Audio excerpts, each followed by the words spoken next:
جب آپ فارغ ہو جائیں تو کھڑے ہو جائیے، وَإِلَىٰ رَبِّكَ فَارْغَب، اور اپنے رب کی طرح مکمل رغبت کے ساتھ آپ متوجہ ہو جائیے۔ تو کیا کس چیز سے فارغ ہونا تھا؟ جو کام آپ صلی اللہ علیہ وسلم کر رہے تھے، کیا وہ ذکر نہیں تھا؟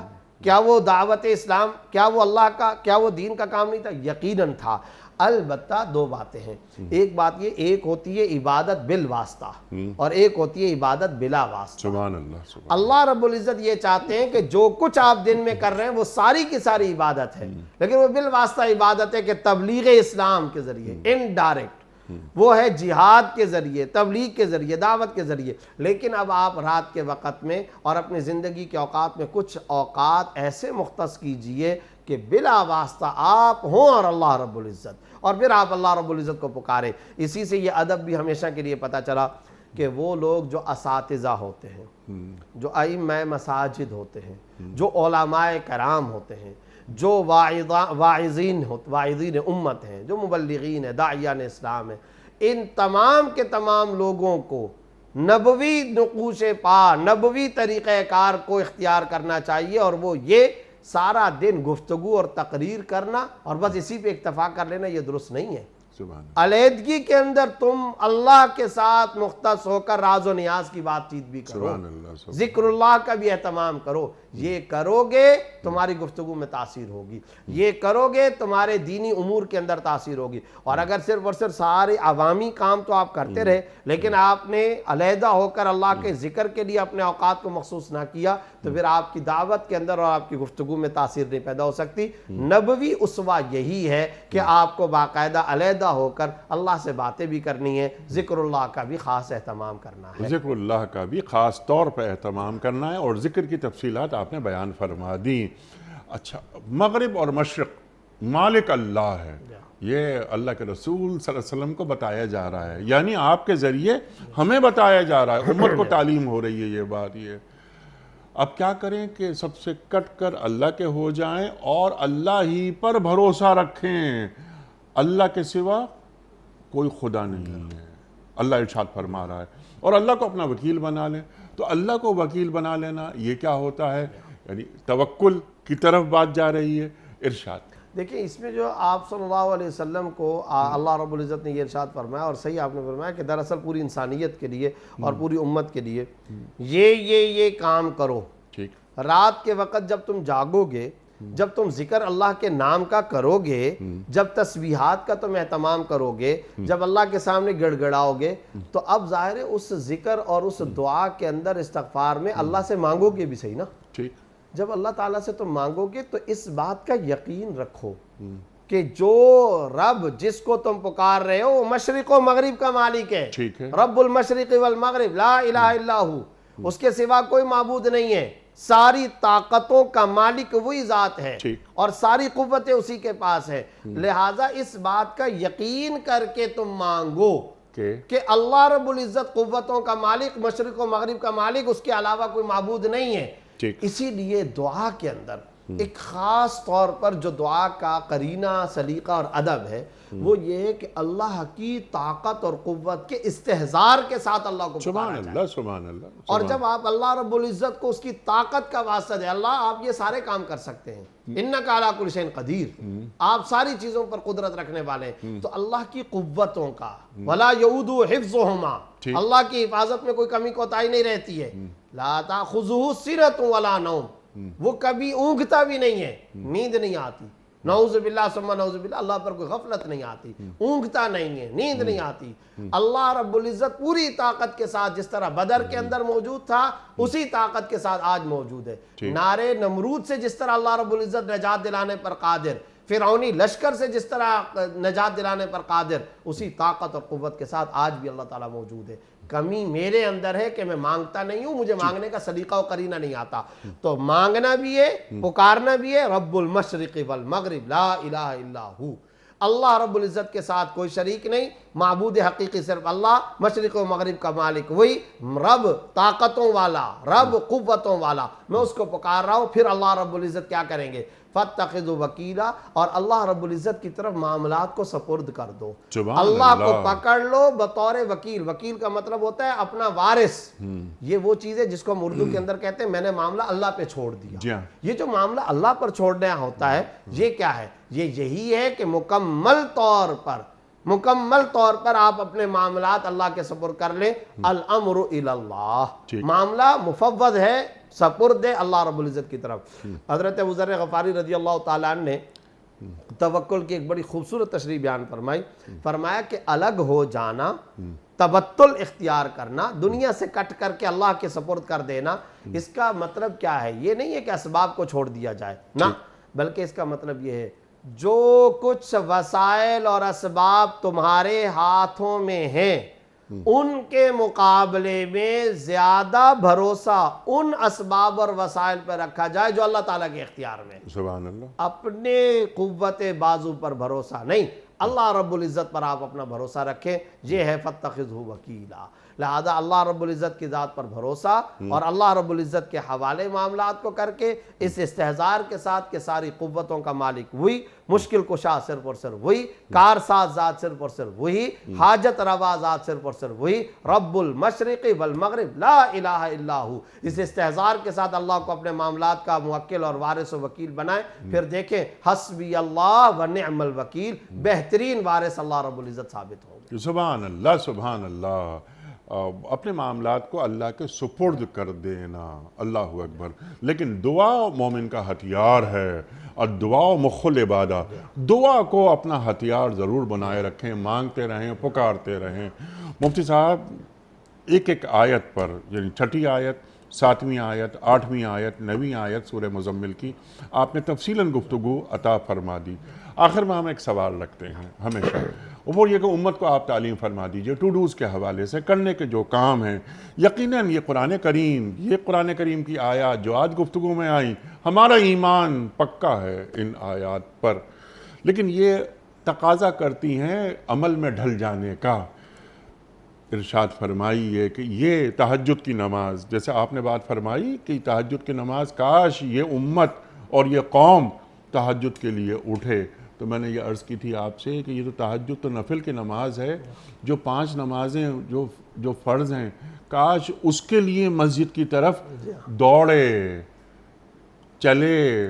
صرف ایک جمعے کی نماز میں ہم دیکھتے ہیں کہ ہاں لوگ جمع ہوتے ہیں اور انہیں کہیں نہ کہیں کوئی انہیں نفس لوامہ کہیں کہ وہ انہیں اٹھاتا ہے، چلا جاتا ہے۔ لیکن یہ جو تہجد کی نماز پڑھنا، پھر اللہ سے لو لگانا، سرگوشیاں کرنا، رازداری کرنا اللہ تعالیٰ سے، مانگنا اللہ تعالیٰ سے، اور جو آپ نے بات فرمائی کہ اللہ اکبر، اپنی بات میں تاثیر پیدا کروانا تہجد کے ذریعے، یہ اللہ تعالیٰ چاہتا ہے ہمیں۔ تقویٰ تو ہمیں حاصل ہو جاتا ہے، لیکن تہجد کے ذریعے ہم زہد تک پہنچ جاتے ہیں۔ اللہ اکبر۔ تو یہ قرآن کریم کی آیات ہم سے کیا تقاضا کر رہی ہیں؟ ارشاد۔ 3 باتیں میں خاص طور پر ذکر کرنا چاہتا ہوں ان آیات کو سامنے رکھتے ہوئے۔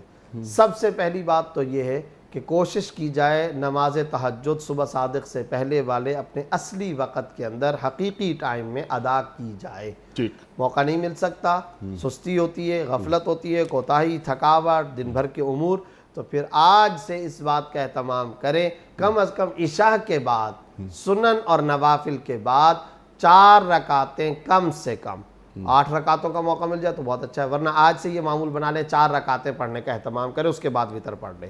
پہلا کام یہ ہے ان ناشیۃ اللیل کے اوپر عمل۔ اس کے بعد دوسرے نمبر پر ان لک فی النہار سبحا طویلا، ہر مسلمان دن کے وقت میں دعوت اور تبلیغ کا فریضہ ضرور ادا کرے۔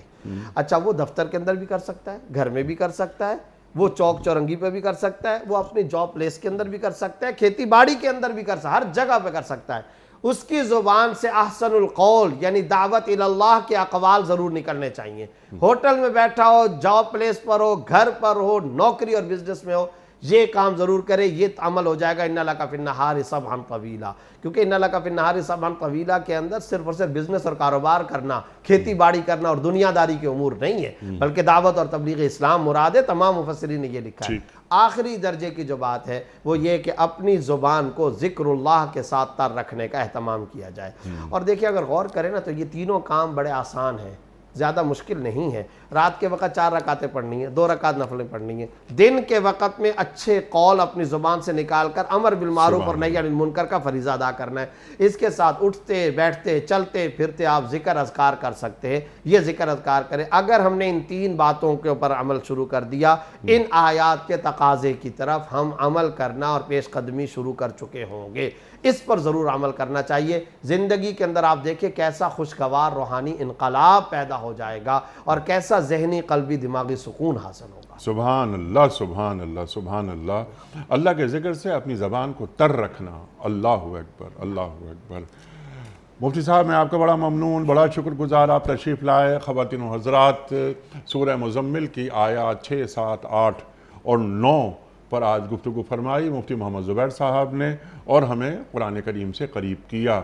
ہم اپنے علماء کے بڑے شکر گزار، تشریف لاتے ہیں اور ہمیں دین سے قریب کر دیتے ہیں، اور سب سے بڑی بات یہ ہے کہ ہماری جو علمی کمی ہوتی ہے اسے پورا کر دیتے ہیں۔ گتھیاں ہوتی ہیں، کچھ ابہام ذہنوں میں ہوتے ہیں، وہ دور ہو جاتے ہیں۔ اللہ تعالیٰ قرآن کریم کے ذریعے ہمیں درس دے رہا ہے، ہمیں روشنی دے رہا ہے، ہمیں اللہ کہاں دیکھنا چاہتا ہے اور ہمیں کیسا دیکھنا چاہتا ہے۔ خواتین و حضرات، قرآن کریم کا پیغام ہم کوشش کرتے ہیں کہ روزانہ اپنے معزز علماء کے ذریعے آپ کی خدمت میں پیش کریں، آپ کی سماعتوں کی نظر کر سکیں۔ وقت مکمل ہوا ہمارے آج کے پروگرام کا۔ کوئز، کل کے پوچھے گئے سوال کا درست جواب اور آج کا سوال آپ کی خدمت میں۔ کل کا ہمارا سوال یہ تھا کہ سرکار دو عالم صلی اللہ علیہ وآلہ وسلم نے حضرت معاذ بن جبل رضی اللہ تعالیٰ عنہ کو کہاں کا گورنر مقرر کیا تھا؟ درست جواب یمن کا۔ آج کا سوال نوٹ فرما لیجئے، قرآن کریم میں مکی صورتوں کی تعداد کتنی ہے؟ 86، 88 یا 89، 86، 88 یا 89؟ جو درست جواب آپ سمجھتے ہوں روانہ فرمائیے۔